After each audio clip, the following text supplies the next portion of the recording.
Salam, hər vaxtınız xeyir bizə. Konusun yan səthinin açılışı verilir. Deyir ki, oturacağın radiusunu tapın. Bunun üçün fikirləşmək lazımdır ki, bu el çevrənin hissəsi ilə oturacağın çevrəsinin uzunluğu eyni olmalıdır. Yəni, bu o deyən söz ki, el bərabərdir S-yə. Elin uzunluğunu tapmaqdan ötürü buradakı qövsün dərəcə ölçüsünü tapmalıyım.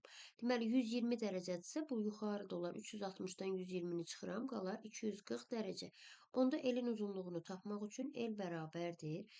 Bütöv çevrənin uzunluğunu, yəni 2pi eri bölməliyəm 360-a, vurmalıyam 240 dərəcəyə. 240 ilə 360 ixtisar gedir. Burada qalır 2, burada qalır 3. Bərabərdir.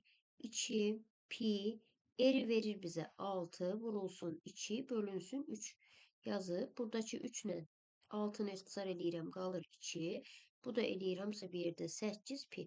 Çevrənin uzunluğu isə S bərabərdir 2 pi r düsturu ilə tapılır. Deməli, bunlar bir-birinə bərabər olmalıdır. 8 pi bərabərdir 2 pi r-ə.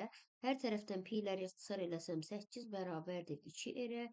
R də bərabərdir 8 bölünsün 2. O da bərabərdir 4 olar. Deməli, bizim doğru cavabımız oldu 4.